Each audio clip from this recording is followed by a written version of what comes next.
அஸ்ஸலாமு அலைக்கும் வரஹ்மத்துல்லாஹி வபரகாத்துஹு.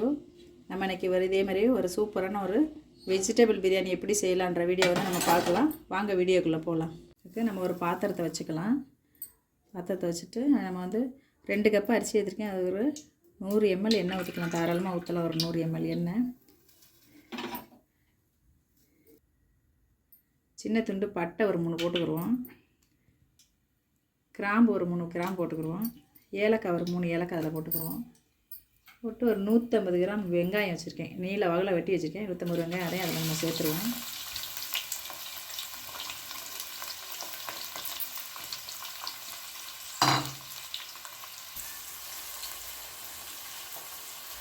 நம்ம கோல்டு கலர் வர வரையும் கொஞ்சம் நல்லா வதக்கிக்கிடுவோம். அதை வெங்காயம் நல்லா கோல்டு கலர் ஆனால் தான் நல்லா வாசனை நல்லாயிருக்கும்.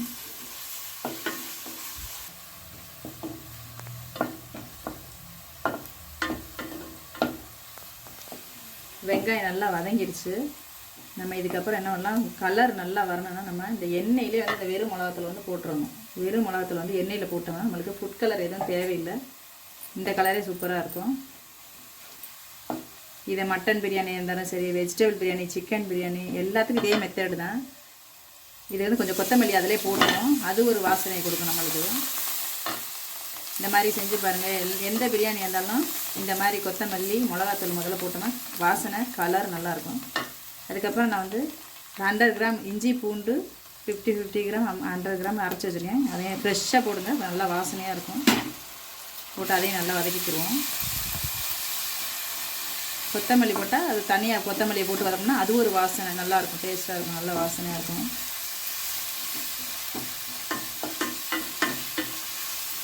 ஒரு 4 பச்சை மிளகா அதில் அப்படியே முழுசாகவே பச்சை மிளகா அப்படியே சேர்த்துக்கணும். அதில் வதக்கும்போது இதை நம்ம இதில் மிச்சம் இருக்கிற வெஜிடபிள்லாம் நம்ம சேர்த்துக்கலாம். அதில் 1 கப்பு டபுள் பீன்ஸ் வச்சுருக்கேன். கேரட் 1 கப்பு அரிஞ்சு வச்சுருக்கேன். பீன்ஸ் 1 கப்பு வச்சுருக்கேன். உருளைக்கிழங்கு 1 கப்பு சேர்த்துக்கிடுவோம்.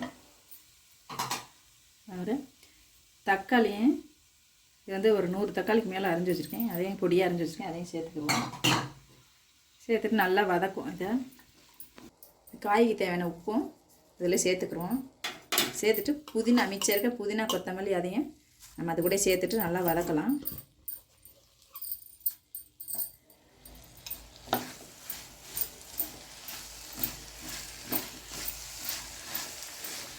அரிசி நான் சமைக்கிறதுக்கு ஆரம்பிக்கும் போது தான் நான் அரிசியை ஊற வச்சுருக்கேன்.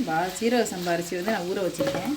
2 கப் அரிசி, 1/2 கிலோ அரிசி இருக்கும். 2 கப் அரிசி எடுத்திருக்கேன். வெஜிடபிள் எப்படியும் ஒரு 2 கப்பு வந்திருக்கும். சமைக்க ஆரம்பிக்கும் போது தான் நம்ம அரிசி ஊற வைக்கணும். ஏன்னா சீரக சம்பா ரொம்ப நேரம் ஊறக்கூடாது.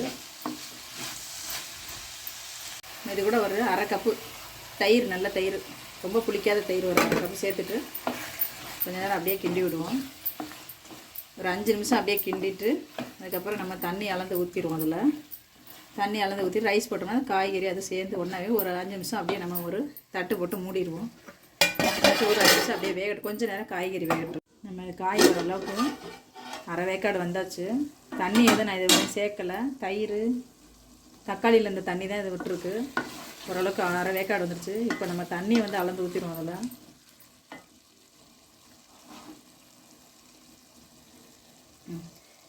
இந்த கப்பு 2 கப்பில் நான் அரிசி அளந்து போட்டிருக்கேன். இதில் 4 கப்பு தண்ணி ஊற்றிக்கிறோம். நம்ம அரிசி நல்லா பழைய அரிசியாக இருந்தால் 4 ஊற்றுங்க. புது அரிசியாக இருந்தால் ஒரு 3 கூட ஊற்றுங்க, கரெக்டாக இருக்கும்.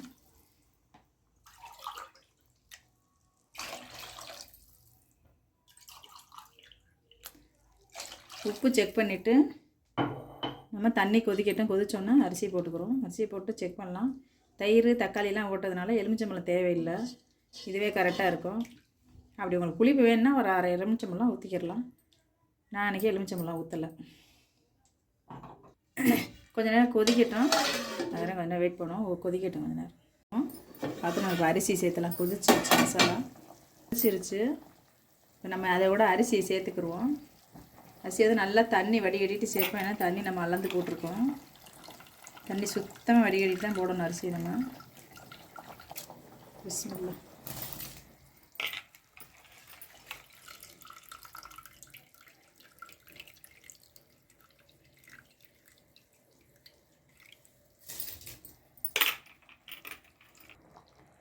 அரிசி எல்லாம் போட்டாச்சு.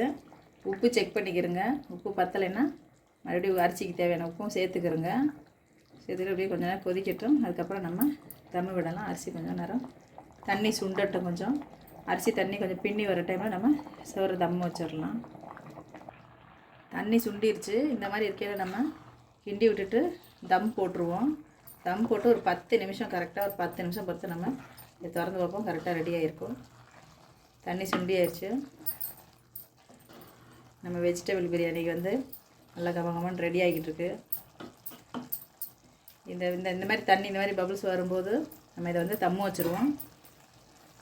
தம்மு வச்சு ஸ்லோவில் வச்சுட்டு, ஏன்னா இவ்வளோ ஐஸ் போயிடுச்சு, இதுக்கப்புறம் ஸ்லோவில் வச்சுட்டு ஒரு 10 நிமிஷம் பொறுத்து நாம் திறந்து பார்க்கலாம். ஸ்லோவில் இருக்கட்டும். இப்போ 10 நிமிஷம் ஆயிடுச்சு. நம்ம சோத்தை திறக்கலாம். ரெடி ஆயிடுச்சு. சோறு நல்லா தம்மாகி வந்துருச்சு. வெஜிடபிள் பிரியாணி சூப்பராக ரெடியாகி வந்திருக்குது. இந்த வெஜிடபிள் பிரியாணியை நீங்களும் செஞ்சு பார்த்து, இந்த காய்கறி கறி மீனை விட காய்கறியில் ரொம்ப சத்து இருக்குது. பிள்ளைகளுக்கு நல்லா செஞ்சு கொடுங்க. என்னோடய வீடியோவை பார்த்ததுக்கு ரொம்ப நன்றி. இந்த சேனல் உங்களுக்கு பிடிச்சிருந்துச்சுன்னா இந்த சாப்பாடு செஞ்சு பார்த்துட்டு எனக்கு சப்ஸ்கிரைப் பண்ணுங்கள். ரொம்ப அருமையாக வந்திருக்கு இந்த வெஜிடபிள் பிரியாணி. கண்டிப்பாக ட்ரை பண்ணி பார்த்துட்டு எனக்கு கமெண்ட் பண்ணுங்கள்.